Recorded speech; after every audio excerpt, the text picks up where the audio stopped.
आप लोग सोचते होंगे कि आखिर ऐसा क्यों है कि सरकार इतना काम कर रही है, जमीन पर लोगों को उसका लाभ भी मिल रहा है, फिर भी कुछ लोगों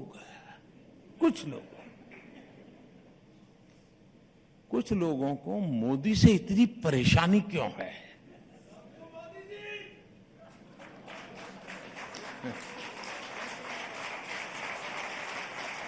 अब इसके बाद मीडिया वालों का समय शुरू होता है।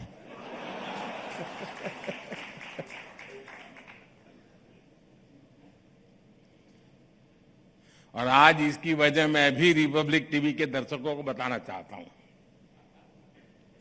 ये जो नाराजगी दिख रही है ना, ये जो बवाल हो रहा है, वो इसलिए है क्योंकि कुछ लोगों की काली कमाई के रास्ते मोदी ने हमेशा हमेशा के लिए बंद कर दिए।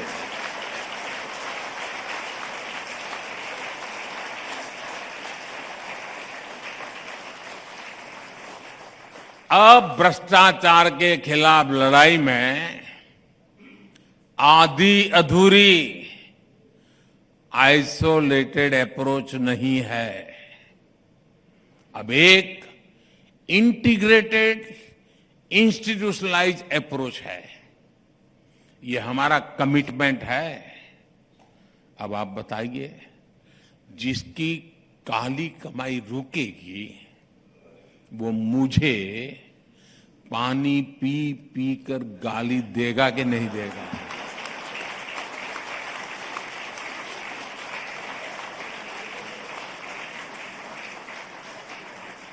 वो कलम में भी जहर भर देता है। आप ये जानकर हैरान रह जाएंगे कि जेम ट्रिनिटी, उसकी वजह से सरकारी स्कीम्स के करीब 10 करोड़, आंकड़ा कम नहीं है साहब, 10 करोड़ फर्जी लाभार्थी बाहर हो गए हैं।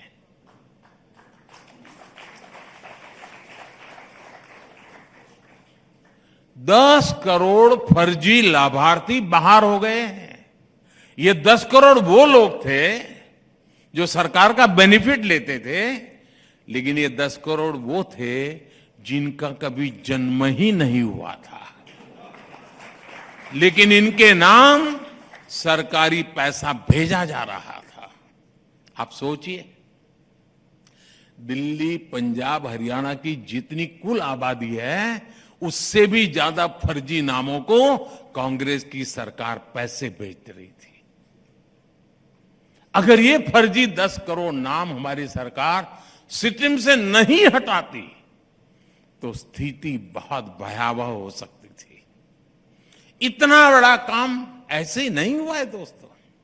इसके लिए पहले आधार को संवैधानिक दर्जा दिया गया, 45 करोड़ से अधिक जनधन बैंक खाते मिशन मोड पर खोले गए, अभी तक 28 लाख करोड़ रुपए डीबीटी से करोड़ों लाभार्थियों तक पहुंचाए गए, डायरेक्ट बेनिफिट ट्रांसफर।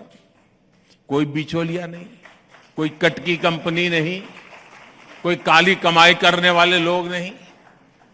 और डीबीटी का सीधा सीधा मतलब है, डीबीटी यानी कमीशन बंद, लीकेज बंद। इस एक व्यवस्था से ही दर्जनों योजनाओं, कार्यक्रमों में ट्रांसपेरेंसी आ गई। साथियों, सरकारी खरीद भी हमारे देश में भ्रष्टाचार का एक बड़ा जरिया हुआ करती थी, लेकिन अब इसमें भी ट्रांसफॉर्मेशन आ चुका है। सरकारी खरीद अब पूरी तरह जेम यानी government e market place portal पर होती है। टैक्स से जुड़ी व्यवस्थाओं से कितनी परेशानी थी, क्या क्या परेशानी थी, इसको लेकर अखबार भरे रहते थे। हमने क्या तरीका निकाला? हमने सिस्टम को ही फेसलेस कर दिया। टैक्स अधिकारी और टैक्स पेयर का आमना सामना ही ना हो, ये व्यवस्था की। अब जो जीएसटी जैसी व्यवस्था बनी है, उससे भी काली कमाई के रास्ते बंद हुए हैं।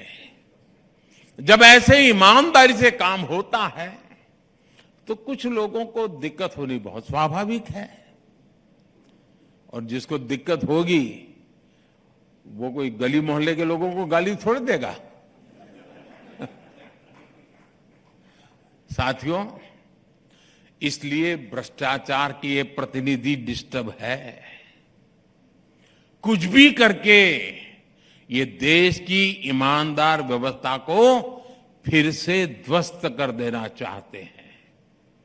साथियों, इनकी लड़ाई अगर सिर्फ एक व्यक्ति मोदी से होती तो ये बहुत पहले सफल हो जाते, लेकिन ये अपनी साजिशों में इसलिए सफल नहीं हो पा रहे हैं क्योंकि इन्हें पता ही नहीं कि ये सामान्य भारतीय के विरुद्ध लड़ रहे हैं, उनके खिलाफ खड़े हुए हैं।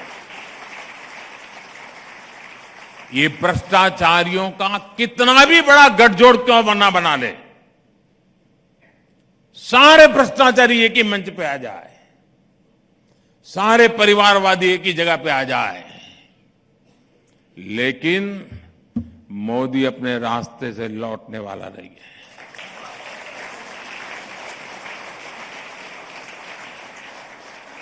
भ्रष्टाचार और परिवारवाद के खिलाफ मेरी लड़ाई जारी रहेगी दोस्तों, और मैं देश को इन चीजों से मुक्त कराने के लिए प्रण लेकर के निकला हुआ इंसान हूं। मुझे आपके आशीर्वाद चाहिए।